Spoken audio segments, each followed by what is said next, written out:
अमित शाह साहब ने, हम यहाँ पे 1 घंटे से खड़े हैं सब कि हमारी कंप्लेंट लिख लो। SC/ST एक्ट ये कहता है कि तुरंत लिखनी चाहिए, CRPC ये कहता है कि तुरंत लिखनी चाहिए FIR, नहीं लिख रहे। ड्यूटी ऑफिसर साहब ये कह के कि मैं SHO साहब से और अपने सीनियर ऑफिसर से बात करके अभी आ रहा हूँ 1 मिनट में। उसके बाद आज अब 1 घंटा हो गया, वो है ही नहीं यहाँ पे। ड्यूटी ऑफिसर साहब जो हैं वो अपनी सीट छोड़ के चले गए। ये इस देश में हो क्या रहा है, ये मैं आम नागरिकों से क्या है कि नीलम बोध अलग हैं, डॉक्टर रितु अलग हैं, एक है वाइडर विजन। आप ये मानिए कि जो बहुजन समाज के लोग आज बौद्ध नहीं बने, अब पूरे भारत के अंदर देखिए मुस्लिमों पे कोई अत्याचार होता है, दुनिया का हर मुस्लिम एक हो जाता है, उन्हें ओपेक से चेतावनी मिलती है, उन्हें UAE से चेतावनी मिलती है और अंततः भारत के प्रधानमंत्री और गृह मंत्री जो घुटनों पर आ जाते हैं। परंतु भारत का जो शेड्यूल कास्ट वर्ग है उसके ऊपर अगर अत्याचार होता है तो दुनिया को ये लगता है कि किसी चूड़े पर अत्याचार हो रहा है, किसी चमारों पर अत्याचार हो रहा है, किसी धोबी पे अत्याचार हो रहा है। परंतु जब हम बौद्ध बनेंगे और हमारी पहचान एक होगी, एक हमारी आइडेंटिटी होगी, तो मैं बता दूं कि दुनिया के जो 45 बौद्ध देश है वो आपके साथ होंगे। अब जहाँ तक मेरी जानकारी में है अभी तक ये लोग जेल नहीं गए हैं और मेरा एक बहुत, क्योंकि पीड़ा है मेरे अंदर भी, मैं इसलिए सवाल पूछ रही हूँ। जब रितु आंदोलन करती है तो तमाम बहुजन समाज के लोग या अधिवक्ता लोग पहुंच जाते हैं, लेकिन वही जब एक बहुजन समाज की एक और बेटी जिसका नाम है नीलम बोध, जो लगातार 22 दिन तक गोरखपुर सलाखों के बीच में मानसिक प्रताड़ना झेलती है, तब ये समाज क्यों नहीं बोलता? देखिए नीलम जी, मैं आपको एक बात बताऊं, ये शायद आपको ये बात अजीब लगेगी, बहुजन समाज को भी लाइमलाइट चाहिए लड़ाई के लिए। अब ये देखिए कि नीलम के साथ क्यों नहीं पूछता, मैं इंडिविजुअली मैं बात करता हूँ कि नीलम बोध जी के साथ क्यों नहीं पूछते, डॉक्टर रितु के साथ क्यों आ जाते हैं। ये बहुजन समाज अनपेड लेबर है के ऊपर 4 सुप्रीम कोर्ट के सिटिंग जजेस ये कह रहे हैं कि हमारे ऊपर दबाव है, जनता आए हमें बचाए। हम लोग बार बार ये बात कह रहे हैं कि 20% काम आज कभी भी किसी वीकर सेक्शन का 20% काम सिर्फ कोर्ट से हो सकता है। 80% अगर किसी ने न्याय लेना है तो सड़क पे आंदोलन करना पड़ेगा। अब हमारी बात ही नहीं समझ पा रहे हम।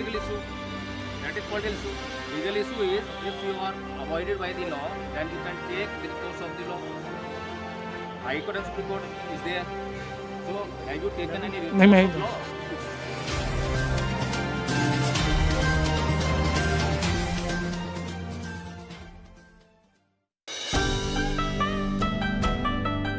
नमस्कार, आप देख रहे हैं NV News 24/7 नीलम बोध के साथ। साथियों, कड़कड़ाती ठंड है और इस कड़कड़ाती ठंड में आप देख पा रहे हैं हम हैं बुराड़ी थाने पर, और बुराड़ी थाने में आज जो प्रकरण हुआ है उसी को लेकर मैं चर्चा करूं, क्योंकि हम देख रहे हैं कि जब से भारतीय जनता पार्टी की सरकार पूर्ण बहुमत के साथ में केंद्र में स्थापित हुई है, लगातार दलितों पर कहीं ना कहीं अत्याचार शोषण बढ़ रहे हैं। दलित जब आंदोलन करते हैं तो कहीं ना कहीं उन्हें जो पुलिस प्रशासन है उसकी तानाशाही का सामना करना पड़ता है। साथियों, ज़्यादा समय नहीं बिताया, अभी पिछले दिनों जिस तरह से आप सबको पता है कि गोरखपुर में एक आंदोलन हुआ और उसमें 22 दिन गोरखपुर सलाखों के पीछे में रहकर आई, और अभी जिस तरह से कहर टूटा है बहुजन समाज की बेटी प्रोफेसर रितु पर, तो उनको यहाँ पर आज लेकर आया हो गया है और तमाम बहुजन समाज के युवा हैं उनको भी यहाँ पर लेकर आए। तो आइए एक बार उन्हीं से जानने का प्रयास करेंगे। और यहाँ पर मेरे साथ में संतोष जी है, थोड़ा सा मैं उनसे जुड़ना चाहूँगी क्योंकि वो काफ़ी समय से हैं। संतोष जी, क्या गतिविधियाँ रही हैं अब तक? मैं लगभग दिल्ली विश्वविद्यालय गेट नंबर 4 से सुबह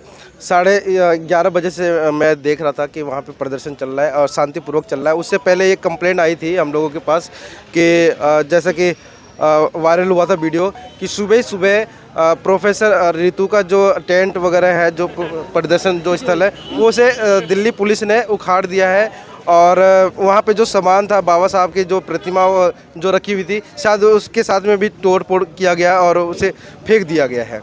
तो ये देख करके हम जितने भी पत्रकार थे वहाँ पे पहुँचे और देखा तो शायद वहाँ पे मतलब कि देखा तो वहाँ पे कुछ भी नहीं था, ऐसा कुछ भी नहीं था। जो पहले टेंट वेंट थे वो सब कुछ वहाँ पे नदारद थे।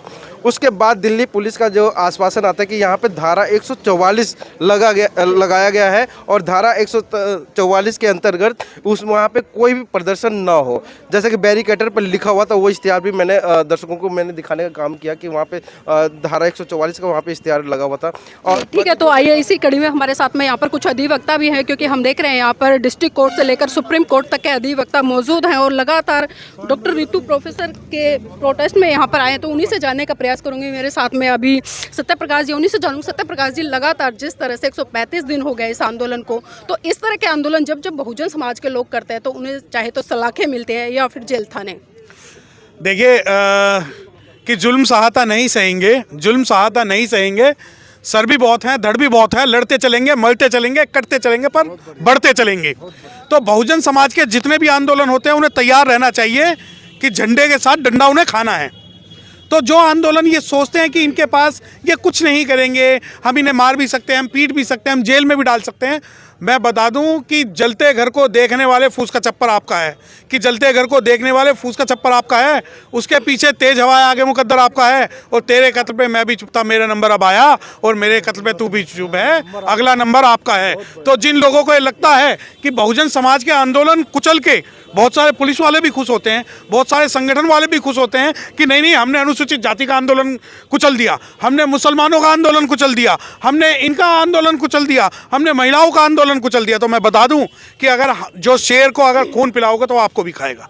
आज ये देखिए कि बहुजन समाज के लिए आंदोलन कुचलना ये आज साल, 2 साल, 5 साल की बात नहीं है, हजारों साल से हम लड़ते आ रहे हैं, क्योंकि इन्हें डर लगता है हमारे लड़ने से, इन्हें किसी चीज़ से डर नहीं है। अब जब आंदोलन की बात है, आपने कहा कि हमारे पत्रकार भी जेल जाते हैं, हमारी डॉक्टर रीतू भी जेल गई है, लक्ष्मण यादव भी जेल गए हैं, प्रोफेसर साहब भी जेल गए हैं, तो बहुत सारे लोग, आप देखिए ये दिल्ली में रह रहे हैं। अगर ये इन्हें लगता है कि दिल्ली का डर दिखा के, दिल्ली पुलिस का डर दिखा के बहुजन समाज के आंदोलन को ख़त्म कर देंगे, तो मैं बता दूं कि बहुजन समाज के एडवोकेट, मैं बीइंग एडवोकेट को अगर रिप्रेजेंट कर रहा हूँ, अभी हम मरे नहीं हैं। सर, अभी आपने जिस तरह से कहा कि डॉक्टर रीतू भी जेल गई हैं, प्रोफेसर लक्ष्मण भी जेल गए हैं, और भी लोग जेल गए हैं, लेकिन मेरा सवाल ये है, जहाँ तक मेरी जानकारी में है अभी तक ये लोग जेल नहीं गए हैं, और मेरा एक बहुत, क्योंकि पीड़ा है मेरे अंदर भी, मैं इसलिए सवाल पूछ रही हूँ। जब रीतू आंदोलन करती है तो तमाम बहुजन समाज के लोग या अधिवक्ता लोग पहुँच जाते हैं, लेकिन वहीं जब एक बहुजन समाज की एक और बेटी जिसका नाम है नीलम बोध, जो लगातार 22 दिन तक गोरखपुर सलाखों के बीच में मानसिक प्रताड़ना झेलती है, तब ये समाज क्यों नहीं बोलता? देखिए नीलम जी, मैं आपको एक बात बताऊं, ये शायद आपको ये बात अजीब लगेगी, बहुजन समाज को भी लाइमलाइट चाहिए लड़ाई के लिए। अब ये देखिए कि नीलम के साथ क्यों नहीं पूछता, मैं इंडिविजुअली में बात करता हूँ कि नीलम बोध जी के साथ क्यों नहीं पूछते, डॉक्टर रीतू के साथ क्यों आ जाते हैं। ये बहुजन समाज अनपेड लेबर है, बहुजन समाज अनपेड लेबर है। अगर उनके पास नीलम बोध या डॉक्टर रीतू के आंदोलन में शामिल होने की बात होगी तो शायद वो ना नुकर करें, परंतु वहीं एक वर्ग की अगर आंदोलन होगा तो ये छाती चौड़ा के उस वर्ग का बहुजन आंदोलन के नाम पे समर्थन करते हैं। मुझे ये बताओ, आप बहुजन राजनीति की बात करते हो, बहुजन आंदोलन की बात करते हो, मैं अनुसूचित जाति के आंदोलन की बात करता हूं। अगर मेरे पास कोई शेड्यूल कास्ट का कोई आंदोलन की बात है तो जाहिर बात है ये हमारी गलती है, मेरी गलती है कि अगर मैं डॉक्टर नीलम बोध के साथ नहीं खड़ा, ये मेरी गलती है अगर मैं डॉक्टर रीतू के साथ नहीं खड़ा। परंतु अगर मैं लक्ष्मण यादव के आंदोलन में जाता हूँ या किसी दूसरे के आंदोलन में जाता हूँ तो शायद ये बात सही नहीं है, क्योंकि मुझे चूज करना पड़ेगा कि मेरा घर कौन है, मेरा बहन कौन है, मेरा अपना परिवार कौन है, मेरे आंदोलन क्या है। मैं अपने घर में अगर आग लगी होगी और दूसरे के घर में आग लगी है तो सबसे पहले मैं अपने घर का ही आग बुझाऊंगा। लेकिन आज हम देख रहे हैं कि बहुजन समाज है, उसमें भी तमाम गुट बने हैं। डॉक्टर रीतू अगर आंदोलन करती है तो दूसरा गुट कहता है कि डॉक्टर रीतू किसी अन्य पार्टी से आते हैं। नीलम बोध जेल जाती है तो कहते हैं कि वो बसपा के समर्थक है, इसलिए हम नहीं बोलेंगे। कोई और आंदोलन करता है तो वो कहते हैं कि वो किसी और पार्टी से। तो क्या बहुजन समाज के जो लोग इस तरह से प्रताड़ना झेलते हैं, क्या वो खाली ये प्रताड़ना झेलते रहेंगे सिर्फ पार्टियों के नाम पर या संगठनों के नाम पर? बिल्कुल आपकी बात से पूर्णतः 100% सहमत हूँ। एक होता है नैरो विजन। नैरो विजन क्या है कि नीलम बोध अलग हैं, डॉक्टर रीतू अलग हैं। एक है वाइडर विजन। आप ये मानिए कि जो बहुजन समाज के लोग आज बौद्ध नहीं बने, अब पूरे भारत के अंदर देखिए मुस्लिमों पे कोई अत्याचार होता है, दुनिया का हर मुस्लिम एक हो जाता है, उन्हें ओपेक से चेतावनी मिलती है, उन्हें यूएई से चेतावनी मिलती है और अंततः भारत के प्रधानमंत्री और गृह मंत्री जो घुटनों पर आ जाते हैं। परंतु भारत का जो शेड्यूल कास्ट वर्ग है उसके ऊपर अगर अत्याचार होता है तो दुनिया को ये लगता है कि किसी चूड़े पर अत्याचार हो रहा है, किसी चमारों पर अत्याचार हो रहा है, किसी धोबी पे अत्याचार हो रहा है। परंतु जब हम बौद्ध बनेंगे और हमारी पहचान एक होगी, एक हमारी आइडेंटिटी होगी, तो मैं बता दूं कि दुनिया के जो 45 बौद्ध देश है वो आपके साथ होंगे, क्योंकि उन्हें लगता है कि अगर सत्यप्रकाश गौतम और नीलम बोध जो है बहुजन समाज पार्टी की बात करते हैं तो ये एंटी सोशल एलिमेंट है इस समाज के, वो कुछ भी हो जाए। तो अभी और बता दें कि ये कितनी देर से ड्यूटी ऑफिसर साहब अपनी सीट छोड़ के चले गए, क्या हो रहा है देश में? अच्छा, ये आपसे सर आ जाओ। हमारे हो क्या रहा है ये देख लीजिए। ये है अमित शाह साहब की पुलिस और कितना दबाव डाल रखा है दिल्ली पुलिस के ऊपर अमित शाह साहब ने। हम यहाँ पे 1 घंटे से खड़े हैं सब कि हमारी कंप्लेंट लिख लो। SC ST एक्ट ये कहता है कि तुरंत लिखनी चाहिए, CRPC ये कहता है कि तुरंत लिखनी चाहिए FIR। नहीं लिख रहा है। ड्यूटी ऑफिसर साहब ये कह के कि मैं एसएचओ साहब से और अपने सीनियर ऑफिसर से बात करके अभी आ रहा हूँ 1 मिनट में, उसके बाद आज अब 1 घंटा हो गया, वो है ही नहीं यहाँ पे। ड्यूटी ऑफिसर साहब जो हैं वो अपनी सीट छोड़ के चले गए। ये इस देश में हो क्या रहा है, ये मैं आम नागरिकों से कह रहा हूँ, ये इस देश में हो क्या रहा है। पुलिस के ऊपर इतना दबाव अमित शाह साहब ने क्यों बना रखा है कि एफआईआर नहीं करनी, अपना कानून पालन नहीं करना, वरना मैं तुम्हें नौकरी से निकाल दूंगा। ये पुलिस के अधिकारियों के साथ कर क्या रहे हैं अमित शाह साहब? जागिए देशवासियों, जागिए। ऐसे कोई हम आपके मौलिक अधिकारों का हनन हुआ, क्या आपने दिल्ली हाई कोर्ट या सुप्रीम कोर्ट में रिपोर्ट किया? नहीं, मौलिक अधिकारों का हनन अभी हम यहाँ तो देख लें, या हम पहले हम सबूत तो इकट्ठे कर लें कि अमित शाह साहब ने कैसा आतंक मचा रखा है, पुलिस कितनी डरा रखी है अमित शाह साहब ने।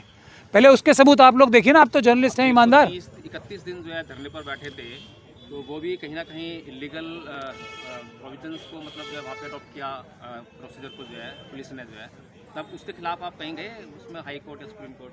नहीं, 136 दिन बैठे थे, लेकिन पुलिस ने हमें कभी बताया नहीं कि इलीगल है। आज तक नहीं बताया कि इलीगल है प्रोटेस्ट वो। आप जिस अरेस्ट के लिए बैठे थे वहाँ पर, अगर वो लीगल था, अगर वो प्रिंसिपल का जो लीगली अरेस्ट होना चाहिए था, हाँ, और अगर पुलिस ने अरेस्ट नहीं किया तो उसके खिलाफ जो है आप किसी कोर्ट में, हाई कोर्ट या सुप्रीम कोर्ट गए?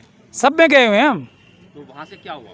वहाँ पे देखिए, भारत के जो कोर्ट्स हैं उनके 4 सुप्रीम कोर्ट के सिटिंग जजेस एक बात बोल चुके हैं कि हम पे दबाव है। जब सुप्रीम कोर्ट के जजेस ये बोल रहे हैं हम पे दबाव तो है, एक जनरल बात कह रहे हैं आप जो है, ये लीगल बात है। अगर आप हाई कोर्ट गए तो वहाँ से कोर्ट आया होगा, सुप्रीम कोर्ट गए तो वहाँ से ऑर्डर आया होगा, तो उसमें सुप्रीम कोर्ट क्या कह रही है, हाई कोर्ट क्या कह रही है आपको लेकर, आपके इशू को लेकर?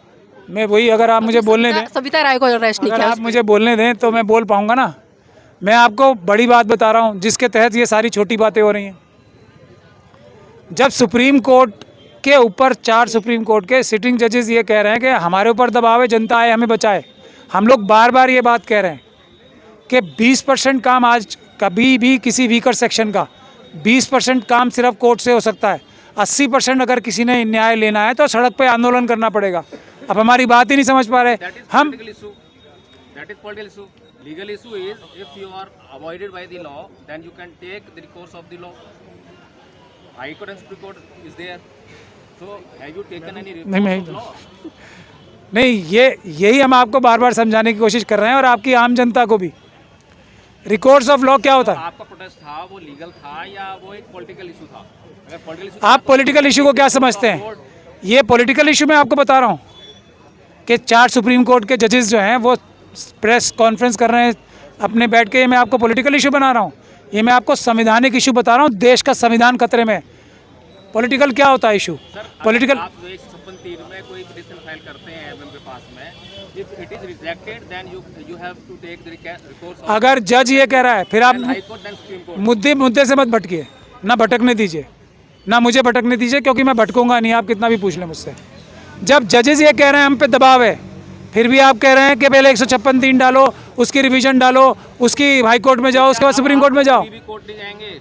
नहीं, कोर्ट जाएंगे। 20% काम कहाँ से हो? यहाँ पे ड्यूटी ऑफिसर को हाँ। देख रहे हैं, तो ये भी तो लीगल प्रोसीजर है ना। ये कोर्ट की और कानून की फिर आपको कोर्ट के बारे में मैं थोड़ा आपको समझा दूं और आपके दर्शकों को भी आपके माध्यम से। कोर्ट एक हिस्सा है हमारे संविधान के तहत जो सिस्टम बनाया है ना बाबा साहब ने, उसका एक छोटा सा हिस्सा है कोर्ट। ये जो अभी हम यहाँ कर रहे हैं ये बड़ा हिस्सा है कि हम बाध्य कर रहे हैं संविधान के हिसाब से काम करने का अपने नौकरों को। पब्लिक जो हम मालिक हैं देश के, हम अपने नौकरों को ये बाध्य कर रहे हैं कि पीसफुल तरीके से देखिए कि आप संविधान के और कानून के हिसाब से काम करो। कोर्ट के पास आदमी कब जाता है? जब उस अधिकारी जो हैं वो जो कानून है उसका उल्लंघन करे, वो शिकायत लेके। पहले हम अपनी ठीक से शिकायत करना शुरू करें। हमारे 90% काम 80% काम यहीं से होंगे। बाबा साहब ने कहा था कि now the Gandhian type of protest is illegal and unconstitutional. इसके क्या मायने थे? देखिए, ये आप दिखाइए बाबा साहब ने कहा था। जब कॉन्स्टिट्यूशन जो है लागू हो गया देश में, और कॉन्स्टिट्यूशन के अंदर जो है the citizens have the right to exercise their vote, तो अगर आपने अब तक जो है वोट को जो है एक्सरसाइज ही नहीं किया है अच्छी तरह से, तो आप कैसे कह सकते हैं कि हमारे जो राइट्स हैं वो इस तरह से हम हासिल कर लेंगे? वोट को एक्सरसाइज करने दे रहे हैं, ईवीएम के माध्यम से वो भी छीन लिया। ईवीएम एक इशू हो सकता है, इशू है। ईवीएम तो अभी मैं यही कह रहा हूँ आपको बाद एक आंदोलन जो कांसीराम जी ने चलाया था उसका असर देखने को मिला, जो कि जन आंदोलन था, जमीन पर आंदोलन था, और उसके कारण जो बहुत लार्ज स्केल पे जो है लोग जागे और वोट देकर आए जहां उनको वोट करना चाहिए था। लेकिन आपके हिसाब से जो काशीराम जी ने किया वो गैर संवैधानिक था, ऐसा बाबा साहब ने कहा है? नहीं, गैर संवैधानिक नहीं था, लेकिन उन्होंने जो किया, उन्होंने अपने लोगों को वोट देना सिखाया कि कहाँ पर वोट देना है, और हम अभी जो है यही नहीं सिखा पा रहे हैं कि हमें वोट कहाँ देना है। काशीराम जी की पूरी जिंदगी निकल गई आंदोलन करते हुए, उसके बाद कहीं वोट देना सिखाने की बात की थी उन्होंने? तो आंदोलन जो है बाबा साहब ने ही तो ये हथियार दिया है हमें। ये कौन इस तरह की बातें लोगों को सिखाता है, हमारे समझदार लोगों को भी? आर्टिकल 19 बाबा साहब ने क्यों रखा था? इसीलिए ना कि पीसफुल प्रोटेस्ट के लिए। देश की जनता को सुप्रीम कोर्ट का मालिक क्यों बनाया था? ये क्योंकि संविधान में सुप्रीम कोर्ट भी नीचे है। सुप्रीम कोर्ट नहीं है, सुप्रीम कोर्ट सुप्रीम नहीं है, सॉरी, सिर्फ अदालतों का सुप्रीम है वो। उसके ऊपर एक और सुप्रीम है, भारत की देश की जनता, बाबा साहब ने बनाई है ये। बाबा साहब को मिसकोट करके गलत भ्रांतियां फैला के बाबा साहब के बारे में इस तरह की बातें, बाबा साहब ने सबसे बड़ी ताकत एक वोट की देके सुप्रीम कोर्ट को जनता के नीचे किया है, पार्लियामेंट को जनता के नीचे किया है। तो आंदोलन को सबसे ऊपर किया है बाबा साहब नहीं, और बाबा साहब से बड़ा आंदोलनकारी भी कोई नहीं था। वकील साहब, एक आखिरी सवाल लेना चाहूंगी, अगर एफआईआर नहीं होती है तो क्या करेंगे? बाबा साहब से बड़ा आंदोलनकारी कौन था? बाकी लोगों की तो पब्लिसिटी ज्यादा हुई। महाड़ आंदोलन किसने? अब तो वकील साहब मजबूरी बन गई है ऐसा आंदोलन करने की। नहीं, महाड़ आंदोलन किसने शुरू किया था? सर मुद्दे पे आते हैं, मुद्दे पे। मुद्दा यही है, बाबा साहब ही वकील साहब, अगर एफआईआर नहीं होती है तो क्या करेंगे? जो हम कर रहे हैं 80% काम हम पीसफुल प्रोटेस्ट करके करेंगे, और 20% पास काट हम कल अदालत में भी जा रहे हैं। मैंने आपको ये, अब मैं आपको बता दूं आपकी बात का जवाब, क्योंकि महत्वपूर्ण जवाब देना ज़रूरी था। वो जनता भ्रमित हो जाएगी अदालतों के ऊपर एकदम टोटल डिपेंड होके। अदालतों में केस इतने लंबित हैं, लोग दब जाएंगे उन फाइलों के नीचे, अदालत जाने की ज़रूरत ही नहीं पड़नी चाहिए। हम जो हमारे नौकर हैं, सरकारी अधिकारी, जो चीफ सेक्रेटरी हैं, उसको बाध्य करें पीसफुल प्रोटेस्ट के जरिए कि तुम कानून के हिसाब से काम करो। क्यों जाएंगे हम अदालत? अभी सुप्रीम कोर्ट के जज साहब ने कहा रिटायर होने से पहले कि ऑपोजिशन का काम हमसे मत कराइए।